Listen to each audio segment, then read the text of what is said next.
Audio Jungle.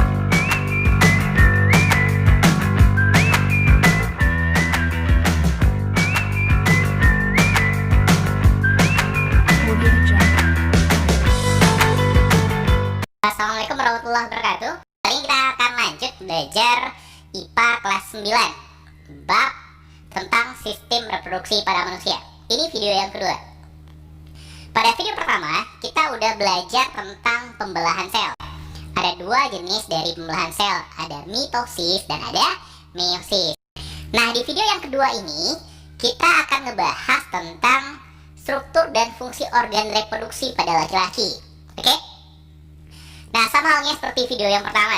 Di awal video ini, Kak mau ingatkan lagi, buat adik-adik, kita belajar ini tujuannya ya biar kita tahu, oke? Biar kita tahu dan biar kita lebih peduli dan kita bisa menjaga organ reproduksi yang kita miliki. Biar kita sadar betapa pentingnya ini, oke? Jadi, harap jangan ada yang berpikiran aneh-aneh, jangan ada yang berpikiran macam-macam. Oke, semuanya harus berpikiran positif. Kalau ini kita bahas tujuannya adalah untuk belajar. Oke. Nah, setelah belajar ini, nanti kita juga akan membahas proses penciptaan manusia. Ketika sperma ketemu dengan sel telur, maka seperti apa perkembangannya. Kita akan belajar betapa wownya, betapa wahnya proses ini. Oke. Betapa Tuhan telah menciptakan kita begitu sempurna. Sehingga nanti mudah-mudahan kita bisa mengakui bahwa Sang Pencipta itu begitu besar, begitu maha besar, sehingga ya kita jadi bersyukur, lalu kemudian mudah-mudahan kita jadi lebih bertakwa. Oke? Mudah-mudahan kita bisa jadi orang yang lebih baik. Amin, mudah-mudahan. Nah, langsung aja kita bahas struktur dan fungsi organ reproduksi pada laki-laki.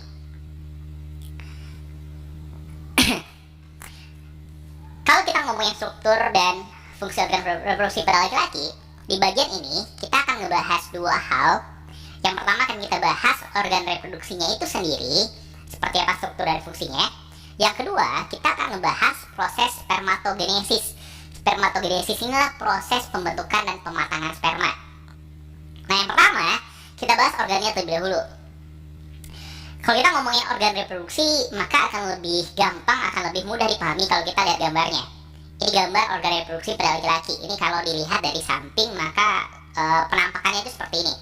Yang organ reproduksi warnanya itu dibuat lebih jelas daripada yang lain. Oke? Nah, berdasarkan posisinya, maka seluruh organ reproduksi pada laki-laki ini nanti kita bagi atas dua bagian utama. Yang pertama ada yang disebut sebagai organ bagian luar. Kenapa disebut organ bagian luar? Karena organ ini kelihatan dari luar, makanya disebut dengan organ bagian luar. Oke? Ada dua. Apa aja? Yang pertama ada yang kita sebut sebagai penis. Ini. Oke? Ini yang kita sebut sebagai penis. Apa fungsinya? Penis ini berfungsi sebagai saluran, yaitu saluran urin dan saluran sperma. Kalau yang berhubungan dengan organ reproduksi, ya saluran spermanya. Nah, tapi dia merupakan saluran urin juga. Oke? Ketemunya nanti di sini nih, di bagian ini dia ketemu. Urin berasal dari ginjal dan kantung kemih, sementara sperma itu berasal dari testis. Nanti ketemu di bagian ini dan mereka punya saluran keluar yang sama, oke, yang berada di dalam penis. Terus kemudian bagian kedua yang termasuk organ bagian luar itu adalah skrotum. Yang ini, yang kantongnya ini yang disebut sebagai skrotum, oke? Karena di kantong, lalu apa isinya? Nah, isinya yang ini, yang bulat ini, yang kita sebut nanti sebagai testis, oke? Nah, skrotum itu posisinya persis berada di bawahnya penis, persis berada di bawahnya. Terus, kenapa dia berada di luar? Karena testis ini kan tempat diproduksinya sperma. Nah, proses pembentukan sperma akan lebih optimum ketika dia berada pada suhu di bawah 37 derajat Celcius, oke? Sementara tubuh manusia secara normal itu suhu tubuhnya normal 36 sampai 37. Nah, ketika testisnya ada di dalam, maka proses pembentukan spermanya nggak optimum. Oke? Sehingga testisnya berada di dalam skrotum yang berada di bagian luar, agak sedikit terpisah, oke, dari organ-organ lainnya. Ini fungsinya skrotum. Dia menjaga suhu testis agar sesuai untuk produksi sperma. Kalau berada agak luar atau agak jauh dari bagian induk tubuh kita, bagian utama tubuh kita, maka suhunya mungkin lebih rendah daripada suhu tubuh. Oke. Terus ini yang kita sebut sebagai organ bagian luar. Kalau kita ada organ bagian luar, maka juga ada organ bagian dalam. Oke. Nah, yang mana aja yang termasuk ke dalam organ bagian dalam? Yang pertama, yang tadi udah sempat kita bahas sedikit, yaitu testis. Yang ini nih, yang bentuknya bulat seperti telur. Oke. Ada dua.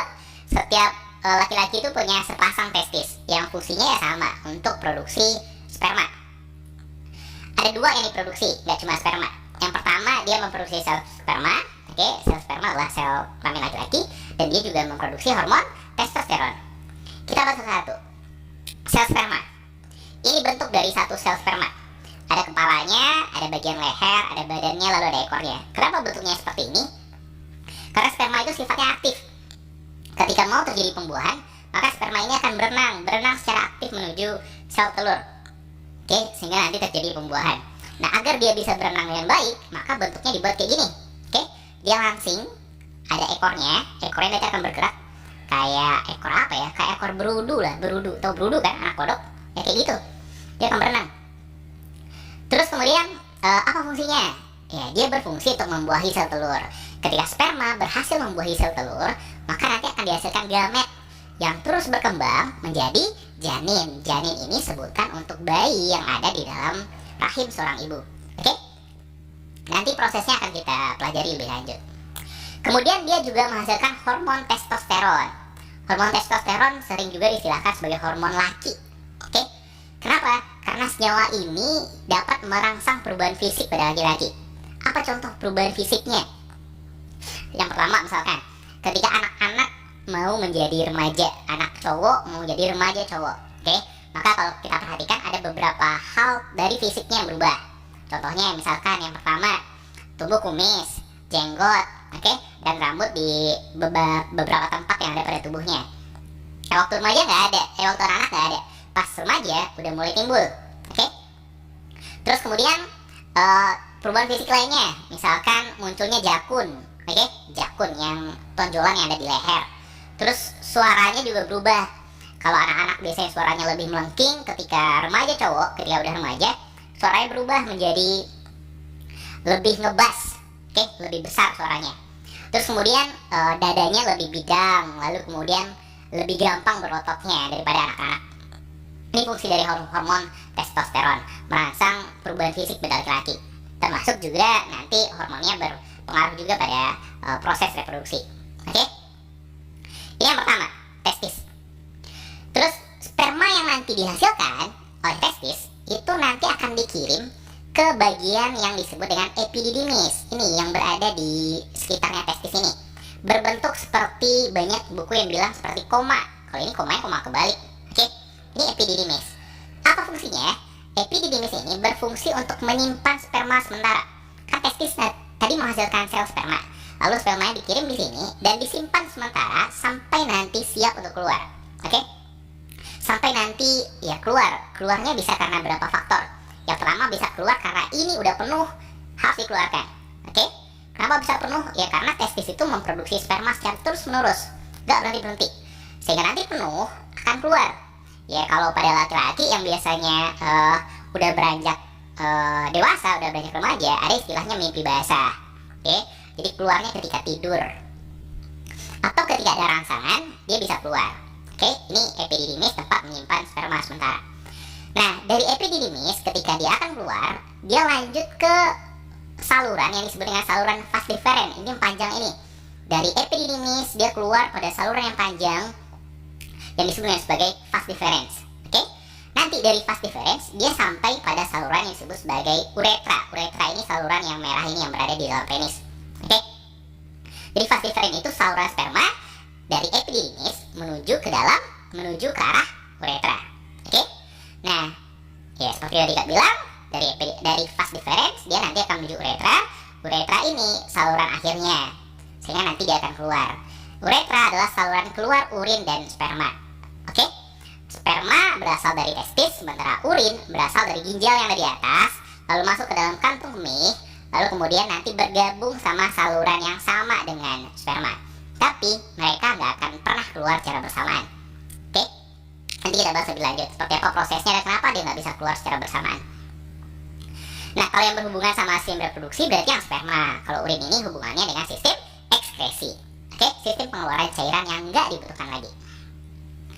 Nah, ini organ bagian dalam yang berupa ya testis dan salurannya. Selain saluran testis dan saluran-saluran ini, ada beberapa organ bagian dalam lagi yang berperan penting. Yang pertama, ada namanya kelenjar vesicula seminalis. Oke? Jadi ada kelenjar, ada 3 jenis kelenjar nanti juga berperan penting. Vesicula seminalis, kelenjar yang berada di sini, di belakangnya kantong kemih. Oke? Kalau dia kelenjar, maka fungsinya adalah menghasilkan cairan. Cairan apa? Cairan yang mendukung kerja sperma atau cairan yang melindungi sperma. Sperma dari testis dan dari kelenjar ada cairan-cairan pendukung penyokong yang diproduksi. Nah, pada vesicula seminalis ini, yang pertama dia menghasilkan cairan yang bersifat basa atau alkali. Pernah belajar tentang asam sama basa kan? Basa lawannya adalah asam. Oke? Nah, pada vesicula seminalis dihasilkan cairan yang bersifat basa yang nanti dicampur dengan sperma. Apa tujuannya? Yang pertama, tujuannya melindungi sperma dari sifat asamnya urin. Tadi kan Kak bilang urin juga punya saluran yang sama dengan sperma pada uretra. Saluran keluarnya sama.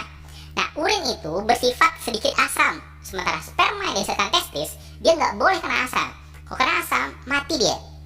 Sehingga agar dia nggak mati ketika melewati uretra, maka dilindungi oleh cairan yang bersifat basa. Basa ini akan menetralkan asamnya sisa-sisa urin yang berada pada uretra. Itu yang pertama. Yang kedua, ketika sperma itu masuk ke dalam tubuh wanita, kan tujuan sperma dibentuk adalah untuk membuahi sel telur. Nah, ketika masuk ke dalam tubuh wanita, maka lingkungan pertama yang dihadapi oleh sperma ketika berada dalam tubuh wanita adalah lingkungan asam. Itu tantangan pertamanya. Lingkungan sekitarnya itu nanti asam. Dan untuk melindunginya, dihasilkanlah zat yang bersifat basa oleh vesicula seminalis. Oke? Kemudian dia menghasilkan fruktosa. Fruktosa ini sejenis gula. Nanti ada namanya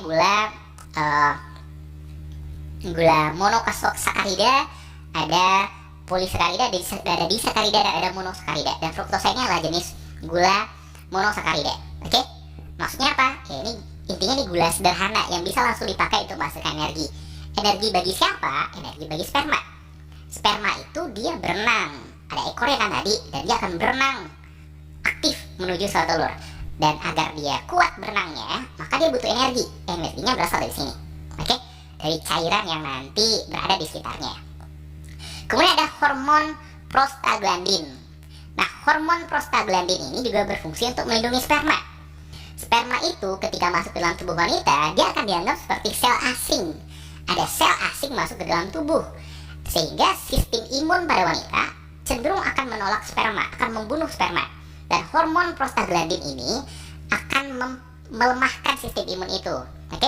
Akan coba meredam sistem imun pada tubuh wanita, sehingga ya spermanya bisa selamat sampai ke sel telur. Nah, protein pembekuan ini akan mengakibatkan sperma tadi akan jadi kental, oke, jadi lengket. Dan fungsi utamanya juga untuk melindungi sperma. Oke, ini cairan dihasilkan oleh vesicula seminalis. Berikutnya, kelenjar yang kedua yang berperan penting adalah kelenjar prostat. Ini namanya prostat. Oke, nama bagian ini adalah prostat dan dia menghasilkan cairan sehingga disebut kelenjar prostat. Cairan yang dihasilkan itu fungsinya juga untuk melindungi sperma. Dia menghasilkan cairan keputih-putihan, sedikit asam. Kenapa sedikit asam? Karena dia mengandung asam sitrat. Asam sitrat ini nanti berfungsi untuk menghasilkan energi. Oke, energi bagi siapa? Ya, energi bagi spermanya. Kemudian menghasilkan enzim. Ada pepsinogen, lisozim, dan amilase. Kemudian menghasilkan seminal plasmin, antibiotik. Antibiotik ini untuk menjaga agar saluran uretra ini selalu bersih dari kuman dan bakteri. Oke? Antibiotik itu untuk membunuh bakteri nanti. Jadi biar ini bebas bakteri, maka dihasilkan seminal plasmin oleh kelenjar prostat. Kemudian ada kelenjar yang ketiga, yang bulat kecil di belakang ini, disebut sebagai kelenjar Cooper atau bulbouretra. Nah, apa fungsinya? Kelenjar Cooper ini juga menghasilkan lendir atau cairan yang fungsi utamanya dia bersifat basa. Yang fungsi utamanya melindungi sperma dari sifat asam urin yang tersisa pada uretra. dia menghasilkan cairan yang nanti biasanya keluar lebih dulu daripada sperma, yang fungsinya membersihkan jalannya ini, membersihkan si uretra ini. Uretra kan tadi ada sisa-sisa urinnya. Nah, biar sisa-sisa urinnya bersih, karena urin itu bersifat asam dan nggak membunuh sperma, maka dibersihkan dulu oleh kelenjar bowpernya. Oke? Oleh lendir yang biasanya oleh kelenjar bowpernya. Kemudian selain dia bersihkan, si lendirnya tadi, karena dia lendir lengket, dia akan nempel pada dinding-dinding ini, akan nempel pada dinding-dindingnya uretra, sehingga saluran uretra benar-benar bersih dari urin. Makanya tadi Kak bilang sperma sama urin itu nggak pernah bercampur. Oke? Jadi pasti keluarnya salah satu. Makanya ada satu nih yang lumayan menakjubkan. Bukan lumayan, memang menakjubkan, terutama bagi yang muslim ya. Di agama kita, urin itu najis, sementara sperma itu nggak najis. Jadi dulu waktu Kak tahu ini, Kak agak aneh. Urin sama sperma kan keluar dari tempat yang sama nih, dari penis. Tapi kenapa urin itu dihitung najis, tapi sperma nggak dihitung najis? Ternyata emang gara-gara sperma dan urin itu nggak pernah bercampur. Kelenjar Cowper atau kelenjar yang cairan yang dihasilkan oleh kelenjar lainnya itu melindungi sperma agar tidak terkena urin. Oke? Jadi terutama kelenjar Cowper ini dia bersihkan dulu uretranya, nanti dia keluar sebelum sperma, dia bersihkan dulu. Oke? Nanti setelah bersih baru spermanya keluar. Oke? Makanya sperma nggak najis. Terus ini cerita sedikit terutama bagi yang muslim. Nah, kalau kita rangkum berdasarkan seluruh proses yang tadi Kak ceritakan, tadi sperma pertama kali mulai diproduksi oleh testis. Oke? Terus kemudian sperma yang dihasilkan dikirim ke epididymis. Di epididymis dia disimpan secara sementara. Ketika udah siap buat keluar, maka dia akan melewati saluran vas deferens. Oke? Sebelum dia masuk ke dalam uretra, maka oleh kelenjar vesicula seminalis dia ditambahkan dulu cairan penyokong. Oke? Yang tadi udah kita bahas. Nah, terus ketika lanjut lagi, dia ditambahkan lagi cairan oleh kelenjar prostat. Oke? Terus kemudian oleh kelenjar Cowper juga ada cairannya yang akan membersihkan uretra ini, sehingga nanti ketika si sperma lewat uretranya ini udah bersih dari urin. Oke? Sehingga aman-aman saja, terlindungi spermanya keluar. Oke?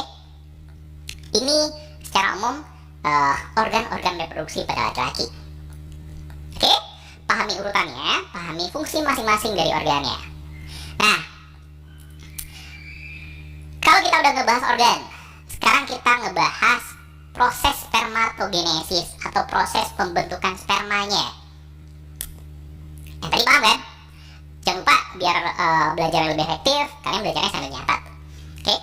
Boleh dibalik, bukan dibalik, boleh mundur. Kalau belum nyatat, boleh mundur lagi videonya, lalu kemudian catat bagian-bagian yang tadi penting. Nah, sekarang kita bahas spermatogenesis. Nah, ini tadi gambar sel sperma. Spermatogenesis seperti tadi yang udah Kak bilang, ini adalah proses pembentukan dan pematangan sperma yang terjadi pada testis. Oke? Nah, kalau kita lihat gambarnya, ini gambar testis. Kalau testis ini kita belah, maka testis ini di dalamnya akan ada banyak sekali saluran-saluran, pembuluh-pembuluh. Oke? Di dalam pembuluh inilah proses spermatogenesis terjadi. Pembuluh-pembuluh ini disebut sebagai tubulus seminiferus. Kalau tulisannya seminiferus tubuli. Oke? Ya, kalau di bahasa Indonesia kan biasanya disebutnya tubulus seminiferus. Tubulus itu bahasa biologi untuk saluran. Oke? Tubulus. Nah, kalau tubulus ini kita potong secara melintang, maka kalau dilihat potongannya, maka potongan berbentuk seperti ini. Ya, pipa lah. Kayak pipa. Dipotong melintang kayak gini. Di luar ini adalah kulit tubulusnya. Nah, yang dalam ini yang mirip sama biji apa ya namanya? Biji, kalau di sini ini kayak biji markisa. Oke? Yang mirip sama biji markisa ini adalah sel-sel yang nanti berkembang menjadi sperma, menjadi sel sperma. Nah, kalau bagian ini kita zoom, maka ini jadinya. Oke? Jadi ini testis yang udah dibelah, kemudian di dalamnya ada tubulus seminiferus. Kalau tubulus seminiferusnya kita potong melintang, maka ini gambar potongan melintangnya. Yang kalau di zoom, maka ini hasil zoomnya. Oke. Nah, dia dimulai dari spermatogonia. Spermatogonia itu kumpulan spermatogonium istilahnya. Nah, kalau kita lihat prosesnya secara detail. Oke, ini nanti prosesnya ke arah tengah perginya. Jadi dari atas, dari bagian kulit nanti berkembang sampai ke arah tengah. Nah, di tengah ini dilepaskanlah sperma yang udah siap. Sperma yang udah siap, nanti yang udah selesai, yang udah matang, di tengah ini kan bolong nih, kosong. Nah, di tempat yang kosong ini dia berenang dari testis menuju epididymis. Oke? Nah, kalau kita ikuti prosesnya secara detail, proses ini dimulai dari spermatogonium. Oke? Spermatogonium, anggap ini sebagai sel induknya, dia mengalami perkembangan dan mengalami pembelahan secara mitosis. Dia bersifat 2N atau diploid, kalau kalian ingat, diploid sama haploid. Dia bersifat diploid, kromosomnya berpasang-pasangan. Dia berkembang dan mengalami pembelahan mitosis, sehingga nanti dia akan menghasilkan spermatosit primer yang juga diploid, yang punya kromosom dengan jumlah yang sama seperti spermatogonium. Oke? Mengalami pembelahan mitosis dan berkembang menjadi spermatosit primer. Nah, si spermatosit primer ini akan mengalami pembelahan meiosis. Ya, seperti yang sudah kita pelajari sebelumnya, meiosis itu ada 2 tahap. Ketika dia mengalami meiosis 1, meiosis 1 berarti ada profase 1, metafase 1, anafase 1, dan telofase 1. Dia akan berubah menjadi spermatosit sekunder. Oke? Menjadi 2 buah spermatosit sekunder. Nah, masing-masing spermatosit sekunder ini juga akan mengalami tahap lebih lanjut dari meiosis, yaitu mengalami meiosis 2. Oke? Mengalami proses meiosis 2 menjadi spermatid. Ya, spermatosit sekunder tadi haploid, spermatid juga haploid. Oke? Setengahnya dari spermatosit primer. Nah, si spermatid ini kemudian akan berkembang menjadi spermatozoa. Oke? Proses perkembangannya, proses perubahannya kita sebut sebagai diferensiasi. Awalnya selnya bentuknya kayak biasa lah. Ya, kalau ini gambarnya bulat. Oke, nah kemudian dia mengalami diferensiasi, mengalami perubahan. Diferen kan artinya berubah, mengalami perubahan menjadi sel yang sperma yang kita kenal. Ada ekornya, ada kepalanya, nanti ada badan sama lehernya. Sperma akhir bentuknya nggak lucu kayak gini. Ini kan kayak kayak kecebong, kayak apa lupa nama kerennya. Ya sebenarnya kecebong. Oke, anaknya kodok. Nah, ketika ini berkembang terus, maka ya dia nanti bentuknya lebih langsing, ekornya lebih panjang, kepalanya lebih kecil dan runcing. Ini proses spermatogenesis. Dari spermatogonium berkembang terus sampai akhirnya dihasilkan spermatozoa.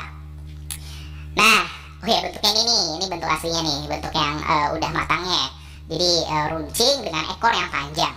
Kenapa bentuknya kayak gini? Yang pertama agar memudahkan dia bisa berenang. Oke? Kalau langsing ya gampang dia berenangnya. Kemudian kenapa ujungnya runcing? Karena nanti dia akan menembus kulit sel telur. Ketika dia membuahi sel telur, dia harus menembus kulit sel telurnya biar bisa masuk ke dalam. Oke? Kalau kita simpulkan, spermatogenesis ada beberapa hal penting tentang spermatogenesis yang sering ditanya. Yang pertama, proses ini berlangsung di dalam testis. Yang kedua, dari proses ini akan dihasilkan 4 sel sperma fungsional. Oke? Dari satu proses ya. Kalau dihasilkannya banyak. Dalam 1 mili air mani itu ada puluhan juta sel sperma yang dibentuk. Oke? Nah, dari sekian puluh juta itu 1 mili. Kalau dihasilkan beberapa mili, maka ada beberapa ratus juta sel sperma. Nah, dari beberapa ratus juta sel sperma yang dihasilkan, ketika masuk ke dalam rahim ketemu dengan sel telur, maka yang berhasil membuahi sel telur cuma 1. Yang 1 itulah yang nanti kemudian berubah menjadi gamet dan janin. Jadi kita ini adalah hasil dari 1 sel sperma dari sekian ratus juta kemungkinan sel sperma yang bisa membuahi sel telur. Oke, masing-masing sel sperma bisa membawa kromosom dengan gen yang berbeda-beda, dengan sifat-sifat yang berbeda. Nah, kita dengan sifat seperti ini, seperti yang sekarang ini, fisik sifat fisik kita sekarang ini itu ya satu dari sekian ratus juta kemungkinan. Kalau ternyata spermanya berbeda, bisa jadi fisik yang kita punyai juga berbeda. Oke? Itu makanya Kak bilang tadi bahwa prosesnya ini begitu wow, begitu wah. Nanti lebih lanjut kita bahas pada pembuahan. Oke? Kemudian proses spermatogenesis ini terjadi atau dimulainya pada saat laki-laki mengalami pubertas. Kalau bahasa kitanya mengalami akil balik, oke? Dari anak-anak menuju dewasa. Oke? Kalau pada laki-laki biasanya ditandai dengan tadi mimpi basah. Keluar pertama kali biasanya ketika tidur. Dan itu baru sadar, oh ternyata saya udah dewasa kalau udah keluar itu. Terus kemudian kapan berhentinya? Dia nggak berhenti, diproduksi terus menerus. Selama kalian makan makanan bergizi, oke, maka ini akan diproduksi terus menerus. Kapan terganggunya? Ya terganggunya kalau seandainya ada penyakit atau terganggu ketika kalian ngerokok. Ngerokok nikotin akan mengganggu proses ini, mengakibatkan sperma yang dihasilkan berkurang atau mungkin rusak. Kapan berhentinya? Ketika meninggal. Oke, laki-laki menghasilkan spermatogenesis terus sepanjang hidup, bukan sepanjang hidup, dari ketika mengalami pubertas sampai dia meninggal. Kakek-kakek pun juga ini menghasilkan sperma juga. Oke, ini gambar sel sperma yang terakhir yang dihasilkan. Bentuknya runcing kepalanya, kemudian ini bagian-bagiannya, bagian atasnya akrosom, nukleus, kemudian ada mitokondrion. Oke, bagian tengahnya ini lehernya, kemudian ekor. Oke, ini akan dibahas lebih lanjut ketika kalian di SMA. Sip. Terima kasih sudah menonton. Semoga bermanfaat.